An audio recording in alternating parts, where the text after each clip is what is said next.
Welcome viewers. ரீசெண்டா நம்மளுடைய STI bro Kolkata doctor கேஸை பத்தி வீடியோ போடுங்க அப்படின்னு கடந்த ஒரு வாரமா யூடியூபுடைய கமெண்ட்ஸ்லயும் சரி இன்ஸ்டா போஸ்ட்லயும் என்னை டேக் பண்ணி ஏகப்பட்ட கமெண்ட்ஸ். நீங்க ரொம்பவே டீடைல்டா சொல்றதுக்காக தான் நாங்க வெயிட் பண்ணிட்டு இருக்கோம் அப்படின்னு சொல்லியிருந்தீங்க. நானுமே ஃபுல் டீடைல்ஸ் கலெக்ட் பண்ணதுக்கு அப்புறமா வீடியோ போடுறதா சொல்லியிருந்தேன். ஸோ நான் சொன்னதை புரிஞ்சுக்கிட்டு பொறுமையா வெயிட் பண்ண நம்மளுடைய எஸ்டிஐக்கு தேங்க்ஸ் சொல்லிக்கிறேன். 2012 நடந்த நிர்பயாவுடைய கேஸ் உங்க எல்லாத்துக்குமே ஞாபகம் இருக்கும் அப்படின்னு நினைக்கிறேன். அதுக்கப்புறமா நாட்டுல அதே மாதிரி பல கேசஸ் நடந்திருக்கு.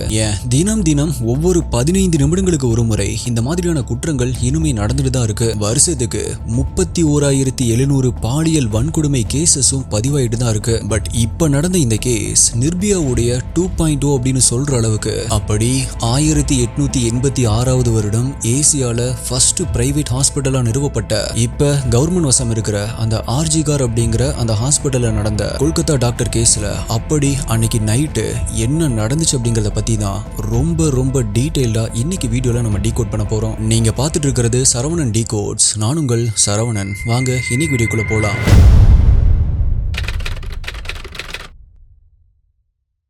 அது ஆகஸ்ட் 9, 2024 வெஸ்ட் பெங்கால் கொல்கத்தா. அந்த காலை நேரத்துல கொல்கத்தா சிட்டி முழுவதுமே ரொம்பவே பரபரப்பா எங்கிட்டு இருந்துச்சு. அன்னைக்கு நீரஜ் சோப்ரா ஒலிம்பிக்ல சில்வர் மெடல் வின் பண்ணதுதான் மொத்த இந்தியாவுடைய டாக்காவுமே இருந்துச்சு. ஆனா அடுத்த கொஞ்ச நேரத்துல எல்லாமே மாற ஆரம்பிக்குது. அங்க இருக்கிற ஆர்ஜிகார் அப்படிங்கிற மெடிக்கல் காலேஜ்ல 31 வயதான அந்த டாக்டர் செஸ்ட் மெடிசன் டிபார்ட்மெண்ட்ல செகண்ட் இயர் பிஜி படிச்சுட்டு இருக்காங்க. அவங்க ஒரு ஸ்டூடெண்ட், சேம் டைம் ட்ரைனிங் டாக்டராகவும் ஒர்க் பண்ணிட்டு இருக்காங்க. அப்படி ட்ரைனிங்ல இருந்த அவங்களுக்கு அன்னைக்கு நைட் டியூட்டி அப்படிங்கறதால டியூட்டியுமே அட்டெண்ட் பண்றாங்க. இப்ப அடுத்த நாள் டைம் அப்ப கரெக்டா காலையில 10:52 இருக்கும். அந்த பொண்ணுடைய பேரண்ட்ஸ்க்கு அவங்க ஒர்க் பண்ணிட்டு இருக்கிற அந்த ஹாஸ்பிட்டல்ல இருந்து உங்க பொண்ணுக்கு உடம்பு சரியில்லாம ரொம்பவே சீரியஸா இருக்காங்க அப்படின்னு ஒரு கால் வருது. பதிலுக்கு என்ன அது அப்படின்னு விசாரிக்கிறதுக்குள்ள அந்த கால் கட் ஆயிருது. சோ உடனே அந்த டாக்டருடைய அம்மா கால் வந்து அந்த நம்பருக்கு திரும்பவுமே கால் பண்ணி சொல்லுங்க என்னுடைய பொண்ணுக்கு என்னாச்சு அப்படின்னு கேக்குறாங்க. அதுக்கு ஆப்போசிட்ல பேசின அந்த நபரோ ஹாஸ்பிட்டல் வாங்க அப்படின்னு சொல்றாரு. இவங்களோ நீங்க யாரு அப்படின்னு கேக்குறாங்க.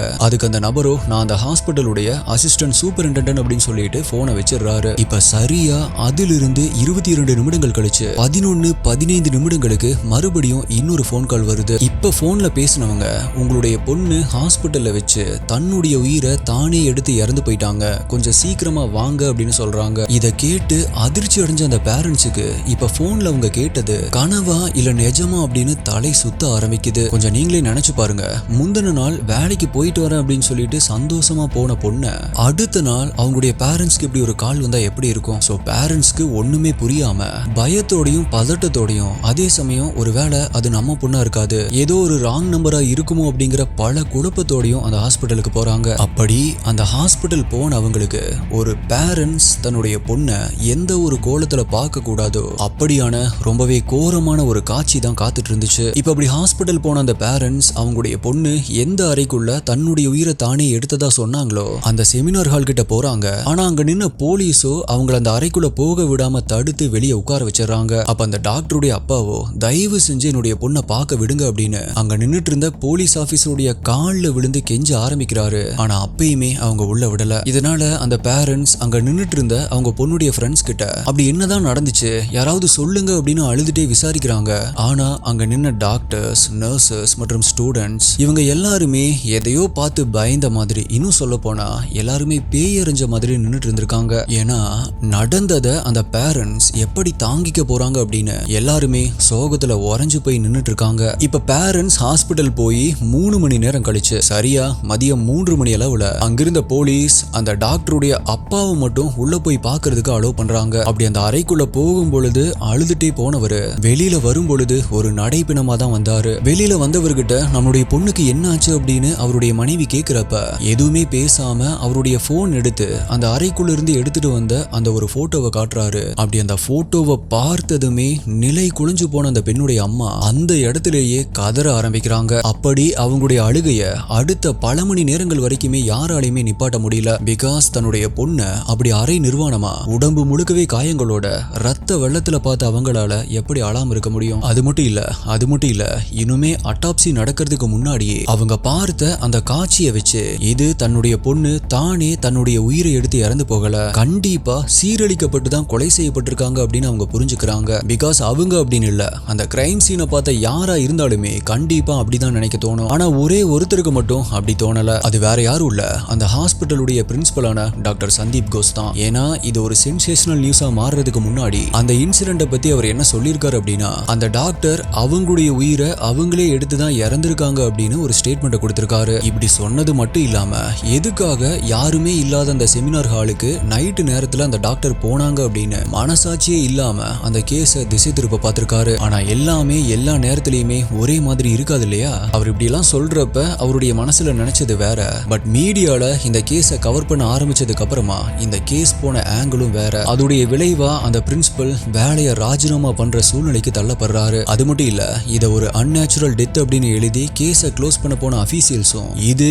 இந்த அளவுக்கு ஒரு ஹை ப்ரொஃபைல் கேஸா மாறும் அப்படின்னு அவங்களும் எதிர்பார்க்கல. பிகாஸ் இந்த விஷயம் வாட்ஸ்அப், இன்ஸ்டா, ட்விட்டர் அப்படின்னு சோசியல் மீடியால தீயா பரவ ஆரம்பிச்சு ஹாஸ்பிட்டலுக்கு வெளியில நிறைய மக்கள் கூட்டம் கூட ஆரம்பிக்கிறாங்க. ஒட்டுமொத்த ஹாஸ்பிட்டலுமே இப்ப பரபரப்பா மாற ஆரம்பிக்குது. அங்க நிக்கிற மக்களும் சரி, அந்த பேரண்ட்ஸும் சரி, தன்னுடைய பொண்ணு இறந்த அதிர்ச்சியிலிருந்தே மீள முடியாம இருக்கிறப்பதான் அந்த டாக்டருடைய அட்டாப்சி ரிப்போர்ட் வெளியே வந்து ஒட்டுமொத்த இந்தியாவையே குலை நடுங்க வச்சது. அந்த அட்டாப்சி ரிப்போர்ட் தான் இந்த கேஸுடைய மிகப்பெரிய டேர்னிங் பாயிண்ட் அப்படின்னே சொல்லலாம். இப்ப அந்த அட்டாப்சி ரிப்போர்ட்ல என்ன இருந்துச்சு அப்படிங்கறத சொல்ல போறேன். ஸோ லைட் ஹார்ட்டட் பீப்புள், இங்கேயே நான் ஒரு வார்னிங் கொடுத்துட்றேன்.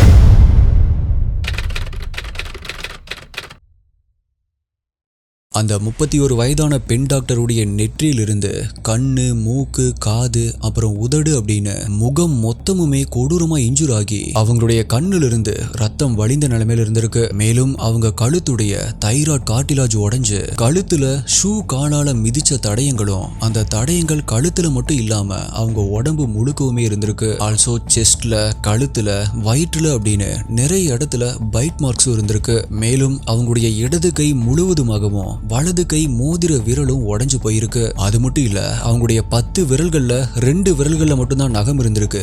மீதி எல்லாமே புடுங்கி எடுக்கப்பட்டிருக்கு. அவங்களோட 2 காலுமே உடைஞ்சு அதுல இடது காலானது வலது கால் கூட கம்பேர் பண்றப்ப 90 டிகிரிஸ் ஆங்கிள் இருந்திருக்கு. இப்படி கால் இந்த ஆங்கிள் இருக்கணும் அப்படின்னா அது இடுப்பில் இருக்கிற பெல்விக் கர்டல் அப்படிங்கிற இந்த இடுப்பெலும்பு உடைஞ்சா மட்டும்தான் சாத்தியம் அப்படின்னு டாக்டர் சொல்றாங்க. ஆனா அவங்களுடைய அப்டமன் பகுதி மற்றும் அவங்களுடைய பிரைவேட் பார்ட்டும் சொல்ல முடியாத அளவுக்கு ரொம்பவே கொடூரமான முறையில சிதைக்கப்பட்டிருக்கு அப்படின்னும், இது எல்லாத்துக்குமே மேல அந்த டாக்டர் இறந்ததுக்கு அப்புறமா கூட செக்ஸுவல் அபியூஸ் பண்ணப்பட்டிருக்காங்க அப்படிங்கறதும், குறிப்பா வெஜினால 150 ml அளவுக்கு செமினல் ஃப்ளூயிட் இருந்திருக்கு அப்படின்னு ரிப்போர்ட்ல தெரிய வருது. இப்படி 150 ml or 150 mg இந்த அளவுக்கு செமினல் ஃப்ளூயிட் அப்படிங்கறதெல்லாம் ஒரு தனி நபரால சாத்தியமே கிடையாது அப்படின்னும், அப்போ ஒருவேளை ஏதாவது ஒரு டெக்னிக்கல் மிஸ்டேக்கா இருக்குமோ, 15 ml அப்படின்னு போடுறதுக்கு பதிலா 150 ml அப்படின்னு ரிப்போர்ட்ல தவறுதலா டைப் பண்ணிட்டாங்களா அப்படின்னு மீடியா டாக்டர்ஸ் கிட்ட விளக்கம் கேட்கிறப்ப டாக்டர்ஸோ அப்படிலாம் மிஸ்டேக் நடக்க வாய்ப்பே கிடையாது அப்படின்னும், பொதுவா ஒரு நார்மல் மனுஷனுக்கு குறைஞ்சது 5 ml இருந்து 7 ml அளவும் அதிகபட்சமா 10 ml வரைக்கும் தான் சீமன் எஜாக்குலேட் ஆகும் அப்படின்னும், அப்படி பார்த்தா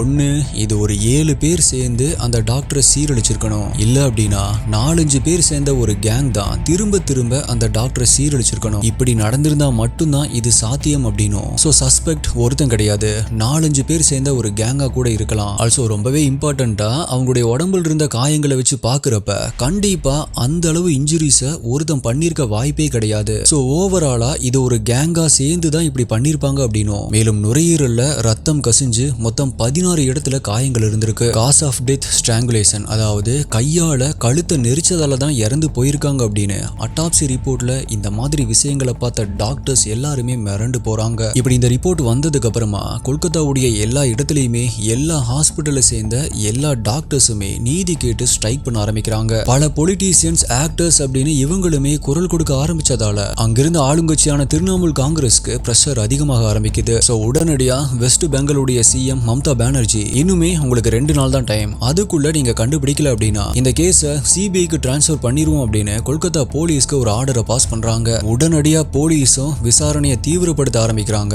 முதல் கட்டமா கிரைம் சீன்ல இருக்கிற எவிடன்ஸை கலெக்ட் பண்றப்ப அந்த அறைக்குள்ள அந்த டாக்டருடைய அவங்களுடைய லேப்டாப், நோட் புக்ஸ் மற்றும் அவங்களுடைய செல்போனும் கூடவே ஒரு ப்ளூடூத் ஹெட்செட்டையும் கலெக்ட் பண்றாங்க. அடுத்ததா அங்க இருக்கிற சிசிடிவி ஃபுட்டேஜஸை கலெக்ட் பண்ண ஆரம்பிக்கிறாங்க. ஆனா அந்த செமினார் ஹாலுக்கு உள்ளேயும் வெளியும் அப்படி எந்த ஒரு சிசிடிவியும் கிடையாது. அப்படிங்கறதால ஹாஸ்பிட்டலுடைய மத்த சிசிடிவி ஃபுட்டேஜஸை செக் பண்றாங்க. அதுல சம்பவம் நடந்த அன்னைக்கு அதிகாலை ஒரு 4 மணி அளவுல ஒரு 4 பேர் அந்த ஹாஸ்பிட்டலுடைய எமர்ஜென்சி வார்டு பக்கமா நடந்து போறது ரெக்கார்ட் ஆயிருக்கு. அப்படி அந்த எமர்ஜென்சி வார்டுக்கு பக்கத்துல தான் கொலை நடந்த அந்த செமினார் ஹாலும் இருக்கு. சோ அப்படி போன அந்த 4 பேர்ல சரியா 45 நிமிடங்கள் கழிச்சு ஒருத்த மட்டும் அந்த ஹாஸ்பிட்டலை விட்டு வெளியே போறத பாக்குறாங்க. அதே போல அப்படி உள்ள போறப்ப அவனுடைய கழுத்துல தொங்கிட்டு இருந்த ப்ளூடூத் ஹெட்செட் அவன் வெளியில வர்றப்ப இல்ல அப்படிங்கறதையும் நோட் பண்றாங்க. சோ அந்த ரெக்கார்டிங்ஸை வச்சு ஆகஸ்ட் 10ஆம் தேதி 33 வயதான அந்த சஞ்சய் ராய் அப்படிங்கறவனுடைய லொகேஷனை கண்டுபிடிச்சு அங்க போறாங்க.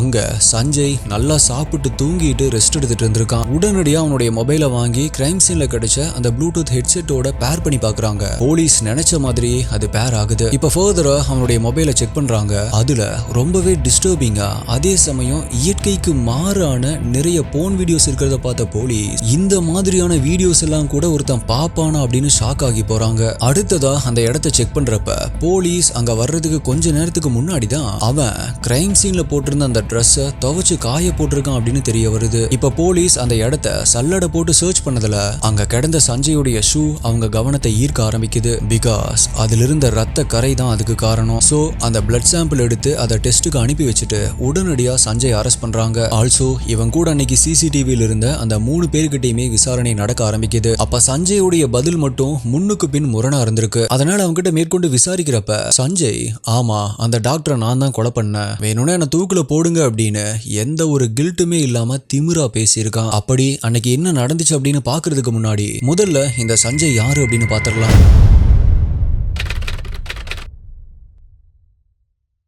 சஞ்சய் ராயை பத்தி அவனுடைய நெய்பர்ஸ் கிட்ட விசாரிக்கிறப்ப அவங்க என்ன சொல்லியிருக்காங்க அப்படின்னா சஞ்சயோடைய கேரக்டர் சுத்தமா சரி கிடையாது அப்படின்னும், ஆல்சோ அவன் பயங்கரமான குடிகாரன், அப்படி குடிச்சிட்டு அவனுடைய அம்மா மற்றும் அவனுடைய சிஸ்டர் கிட்ட அடிக்கடி சண்டை போடுவான், நிறைய முறை அவங்கள அடிச்சு துன்புறுத்தி இருக்கான். ஆல்சோ அவனுக்கு 4 முறை திருமணம் ஆயிருக்கு. ஆனா அந்த 4 மனைவிகளுமே இப்ப அவன் கூட இல்ல. ஏன்னா தினமுமே குடிச்சிட்டு அவங்களுக்கு மென்டலாகவும் பிசிக்கலாகவும் இவன் கொடுத்த டார்ச்சரை தாங்க முடியாம ஒரு கட்டத்துல 3 மனைவிகளும் இவனை விட்டு பிரிஞ்சிருக்காங்க. அவனுடைய 4வது மனைவி கேன்சர்ல இறந்து போயிட்டாங்க அப்படின்னு அந்த நெய்பர் சொல்லியிருக்காங்க. மேற்கொண்டு இவனுடைய பேக்ரவுண்டை செக் பண்றப்ப அப்படி பிரிஞ்சு போன அந்த 3 மனைவியில ஒரு மனைவியுடைய அம்மா, அதாவது சஞ்சயுடைய ஒரு மாமியா, இவன் அவங்க பொண்ணை அடிச்சு கொடுமைப்படுத்துறான் அப்படின்னு அவன் மேல போலீஸ்ல ஒரு கம்ப்ளைண்ட் கூட கொடுத்திருக்காங்க அப்படின்னும், ஆனா இவன் போலீஸ் டிபார்ட்மெண்ட்ல ஒரு பெரிய புள்ளியா இல்ல அப்படின்னாலும் ஒரு சின்ன புள்ளியா இருந்ததால இவன் மேல எந்த ஒரு ஆக்ஷனுமே எடுக்கல அப்படின்னு சொல்லப்படுது. இன்கேஸ் அப்பவே அப்படி ஒரு ஆக்ஷன் எடுத்திருந்தாங்க அப்படின்னா மேபி அது இவனுடைய சைக்கோத்தனத்துக்கு அட்லீஸ்ட் ஒரு சின்ன முற்றுப்புள்ளியா இருந்திருக்கும். யாருக்கு தெரியும், மேபி இந்த இன்சிடென்ட் கூட நடக்காம இருந்திருக்கும். அது என்ன ப்ரோ சின்ன புள்ளி அப்படின்னா, எப்படி நம்மளுடைய தமிழ்நாட்டுல ஃப்ரெண்ட்ஸ் ஆஃப் போலீஸ் அப்படின்னு ஒரு டீம் இருந்துச்சோ அது மாதிரி அங்க சிவிக் வாலண்டியர்ஸ், அதாவது போலீஸ்க்கு உதவி பண்ற தன்னார்வலர்கள் டீம் அப்படின்னு ஒரு டீம் இருக்கும். அப்படி 2019வது வருடம் சஞ்சய் இந்த டீம்ல ஜாயின் பண்ணியிருக்கான். அவன்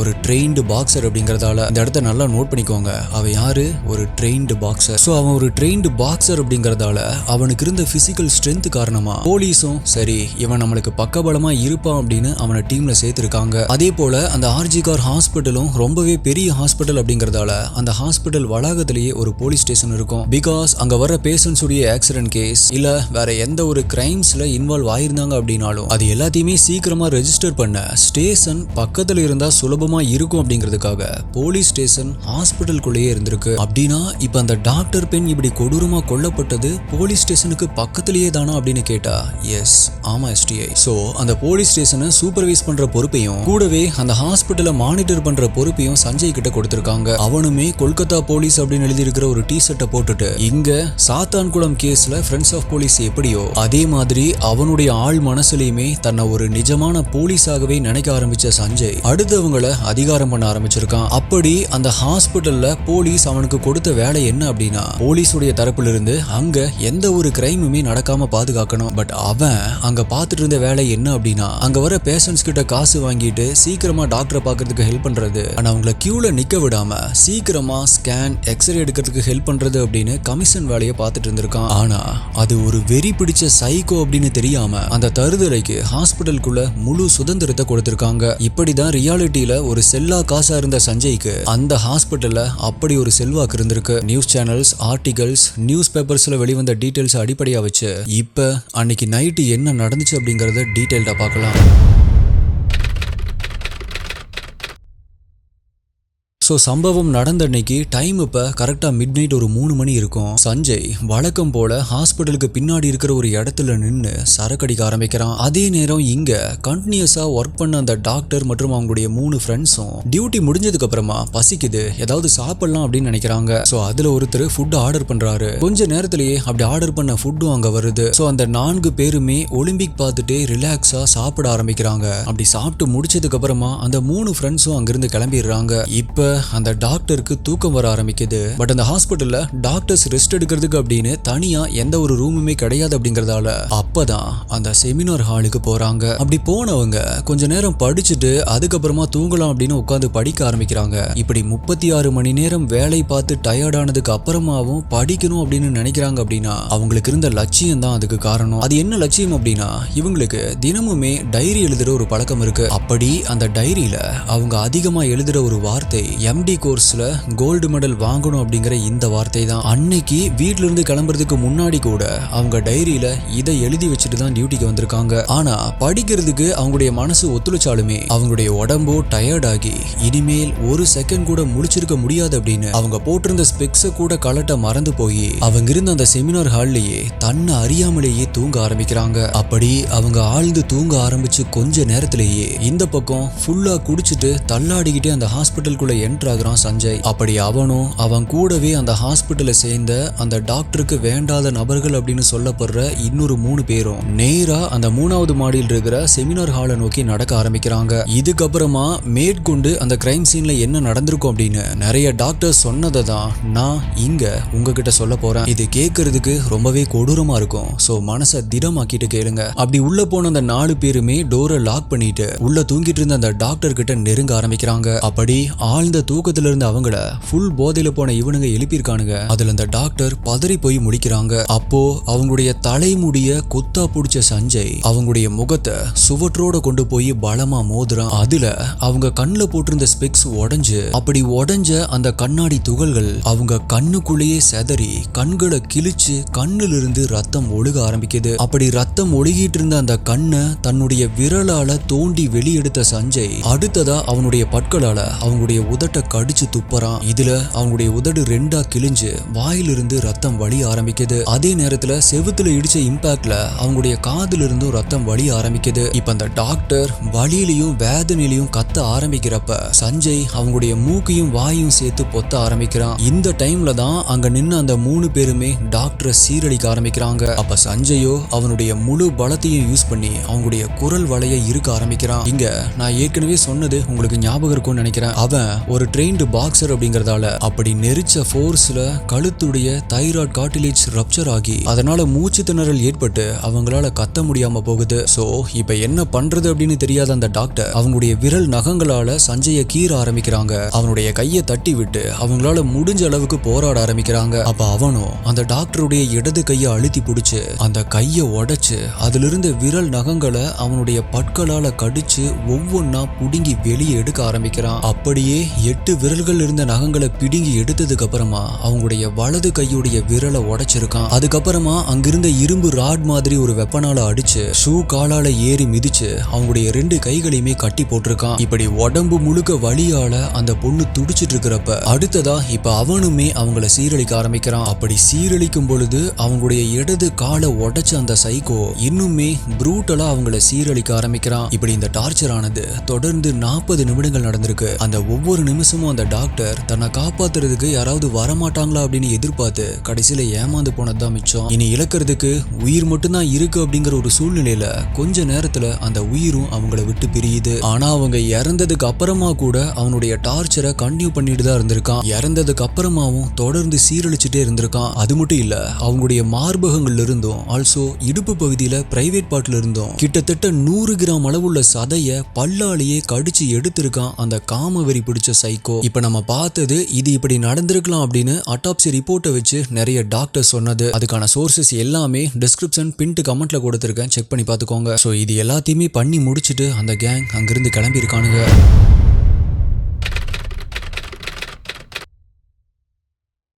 அதுக்கப்புறமா காலையில 10 மணி 10 நிமிடங்களுக்கு அந்த செமினார் ஹாலை கிளீன் பண்ண வந்தவங்க அங்கிருந்த காட்சியை பார்த்துட்டு அலறி அடிச்சுட்டு ஹாஸ்பிட்டல் நிர்வாகத்துக்கிட்ட இன்ஃபார்ம் பண்றாங்க. அந்த ஹாஸ்பிட்டலை சேர்ந்தவங்களும் சரியா 10:30 மணிக்கு இதை போலீஸ்க்கு இன்ஃபார்ம் பண்றாங்க. இப்ப அந்த டாக்டருடைய பேரண்ட்ஸ்க்கும் மக்களுக்கும் அந்த ஹாஸ்பிட்டல் நிர்வாகம் மேல பல டவுட்ஸ் வர ஆரம்பிக்குது. அந்த ஹாஸ்பிட்டலுடைய பிரின்சிபலும் ஒரு டாக்டர் தானே, அப்படி இருந்துமே அந்த பொண்ணுக்கு இருந்த இன்ஜுரிஸ் எல்லாமே பார்த்தும் கூட எதனால அவர் அந்த பொண்ணு தன்னுடைய உயிரை தானே எடுத்து இறந்து போனாங்க அப்படின்னு சொன்னாரு. ஏன் அவர் இந்த விஷயத்தை மூடி மறைக்க பாக்குறாரு? ஒருவேளை இந்த விஷயத்துல அவருக்கும் ஏதாவது சம்மந்தம் இருக்குதா? இல்ல அப்படின்னா அவருக்கு வேண்டப்பட்ட அந்த ஹாஸ்பிட்டலை சேர்ந்த மத்த டாக்டர்ஸ் யாராவது இதுல இன்வால்வ் ஆயிருக்காங்களா? அப்படி அவங்கள காப்பாத்துறதுக்காக தான் பிரின்சிபல் இப்படி பண்றாரா? இந்த மாதிரியான பல கேள்விகளை மக்கள் எழுப்ப ஆரம்பிக்கிறாங்க.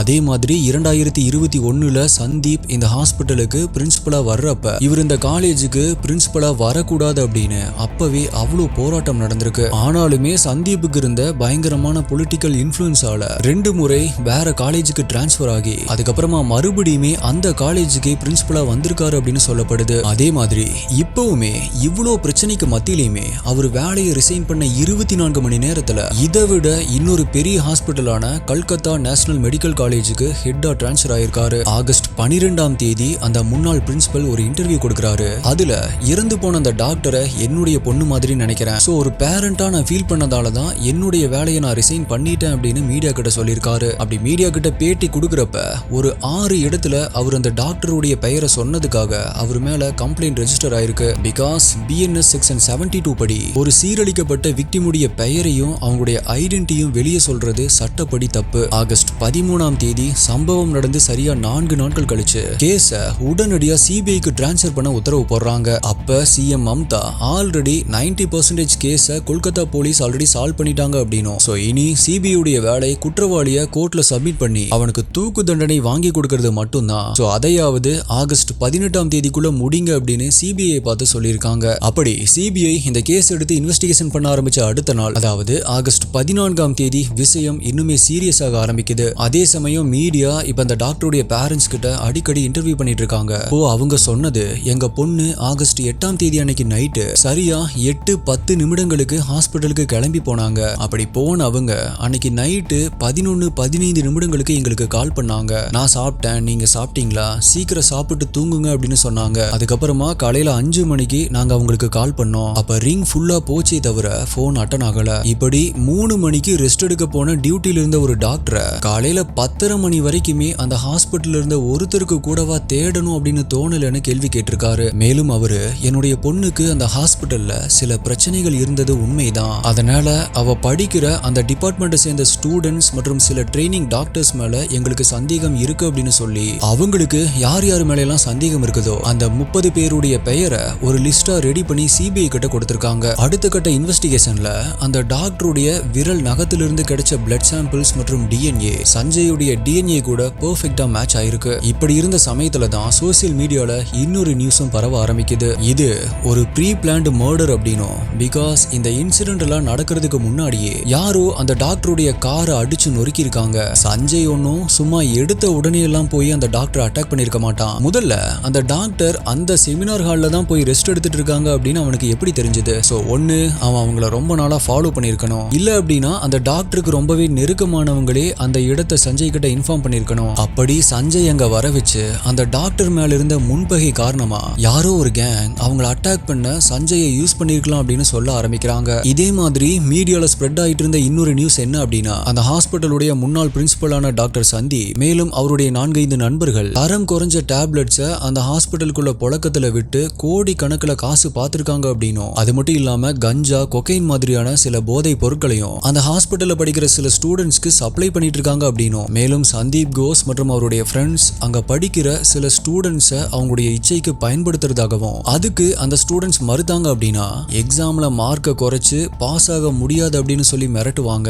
இத அந்த டாக்டர் கண்டுபிடிச்சு தட்டி கேட்டிருக்காங்க. மேலிடத்துல கம்ப்ளைண்ட் பண்ணிருவேன் அப்படின்னு சொல்லியிருக்காங்க. அதனால கடந்த ஒரு 3 மாசமாகவே அந்த டாக்டர் அந்த ஹாஸ்பிட்டல்ல பல பிரச்சனைகளை சந்திச்சுட்டு இருந்திருக்காங்க அப்படின்னு சொல்லப்படுது. ஓகே, இப்ப இந்த விஷயத்தை வச்சு பாக்குறப்ப அந்த டாக்டருடைய அப்பா அவங்களுக்கு அந்த ஹாஸ்பிட்டல்ல சில பிரச்சனைகள் இருந்துச்சு அப்படின்னு அவர் சொன்னது இந்த பிரச்சனையா கூட இருக்கலாம் அப்படின்னு மக்களால சொல்லப்படுது. இப்படி 36 மணி நேரம் டியூட்டி பார்த்த டயர்ட்ல அந்த டாக்டர் மன உளைச்சல்ல தன்னுடைய உயிரை தானே எடுத்து இறந்து போயிட்டாங்க அப்படின்னு கேஸ கவர் அப் பண்ண முயற்சி பண்ணது. இன்ஸ்டிடியூஷன் பேரு கெட்டு போயிடக்கூடாது அப்படிங்கிறதுக்காக சந்தீப் இப்படி பண்ண மாதிரி தெரியல. அதுக்கு பதிலா நடந்த எல்லாத்தையுமே வச்சு பார்க்கும்போது சந்தீப் சம்திங் எதையோ மூடி மறைக்க ட்ரை பண்றாரு அப்படிங்கிறது மட்டும் உறுதியா தெரியுது அப்படின்னு ஆகஸ்ட் 18 அன்னைக்கு சிபிஐ சந்தீப் கோஸ் கிட்ட 13 மணி நேரம் விசாரணை பண்ணிருக்காங்க. அவருடைய கால் டீடைல் ரெக்கார்ட்ஸை கலெக்ட் பண்ற ஒர்க்கும் இப்ப போயிட்டு இருக்கு. இப்ப இதுல யாரெல்லாம் இன்வால்வ் ஆயிருக்காங்க அப்படின்னு இப்ப இது சம்பந்தமா ஒரு 20 பேர்கிட்ட இன்வெஸ்டிகேஷன் நடந்துட்டு இருக்கு. அதே நேரத்துல அந்த டாக்டருடைய உடம்புல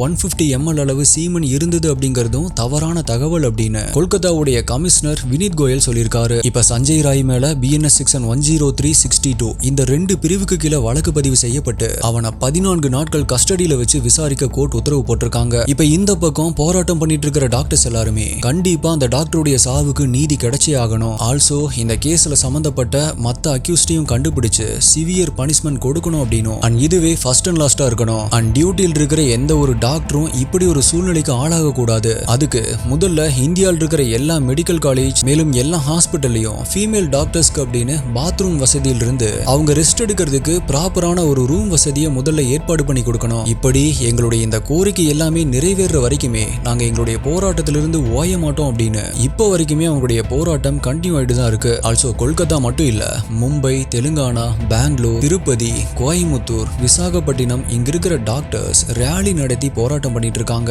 இந்த சம்பவத்துக்கு அப்புறமா பல ஃபீமேல் டாக்டர்ஸ் மற்றும் நர்சஸ் எல்லாருமே ரொம்ப மன உளைச்சலுக்கு ஆளாகி நைட் டியூட்டி பார்க்கவே எல்லாருமே பயந்து போயிருக்காங்க. ஆல்சோ டாக்டர் படிக்கணும் அப்படின்னு ஒரு கனவோடு இருக்கிற பெண்களையும் அவங்களுடைய பேரண்ட்ஸையும் இந்த விஷயம் ரொம்பவே பாதிச்சிருக்கு. இறந்து போன அந்த டாக்டரை பத்தி அவங்களுடைய ஃபேமிலி மெம்பர்ஸ் எல்லாருமே என்ன சொல்லியிருக்காங்க அப்படின்னா, எங்க ஃபேமிலியிலேயே எங்க எல்லாத்துக்குமே அந்த டாக்டர் ஒருத்தங்க தான் ஒரு இன்ஸ்பிரேஷனா இருந்தாங்க.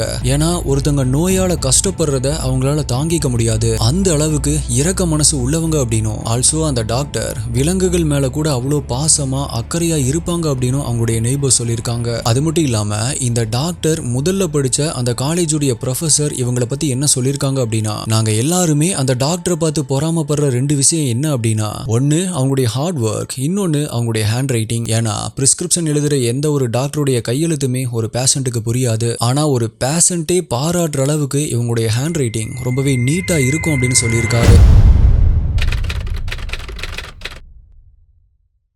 நீட் எக்ஸாம்ல பாஸ் ஆகி டாக்டர் படிக்கிறதுக்கு சீட் கிடைக்கிறதே எவ்வளோ பெரிய விஷயம். அதுக்காக தூக்கத்தை தியாகம் பண்ணி ராத்திரி பகல் அப்படின்னு கஷ்டப்பட்டு படிச்சு கனவு நிறைவேறதுக்கு இன்னும் கொஞ்சம் தூரம் தான் பாக்கி இருக்கு அப்படிங்கிற ஒரு சூழ்நிலையில அந்த டாக்டர் இப்படி கொடூரமான முறையில உயிரை விட்டது ரொம்பவே மனசை கலங்கடிக்கிற ஒரு விஷயம். தங்களுடைய ஒரே பொண்ணு டாக்டர் ஆயிருவா, அடுத்த வருஷம் கல்யாணம் பண்ணி வைக்கலாம் அப்படின்னு மனசுல பல கனவுகளோட இருந்த அந்த பொண்ணுடைய பேரண்ட்ஸ்க்கு நடந்தது இனி எந்த ஒரு பேரண்ட்ஸ்க்குமே நடக்கக்கூடாது. ஒரு பொண்ணுக்கு விருப்பமில்லாம நடக்கிற, அவங்க அன்கம்ஃபர்டபுளா ஃபீல் பண்ற ஒரு விஷயத்தை தான் பாலியல் வன்கொடுமை அப்படின்னு சொல்றோம். அதுவே ரொம்ப கொடுமையான ஒரு விஷயம். இதுல அவங்களுடைய கண்ணை கிழிச்சு, வாயை உடைச்சு, கை கால் அப்புறம் கழுத்தெலும்ப உடைச்சு, இடுப்பெலும்ப உடைச்சு, அப்புறம் அவங்களுடைய சடலத்து மேல ஏறி நடந்து ஷூ காலால மிதிச்சு அவங்களுடைய பிரைவேட் பார்ட் சிதைக்கப்பட்டு இறந்ததுக்கு அப்புறமா கூட இன்னுமே செக்ஸுவல் டார்ச்சர்ஸை கொடுத்து அவங்க பட்ட வலியை என்னால கற்பனை கூட பண்ணி பார்க்க முடியல. STI நம்மளுடைய STI நிறைய பேர், அதுவும் பெண் குழந்தைகளுடைய பேரண்ட்ஸா இருக்கிறவங்க இந்த வீடியோவை பார்த்துட்டு இருப்பீங்க அப்படின்னு எனக்கு தெரியும். அப்படி இந்த வீடியோவை பார்க்குறப்ப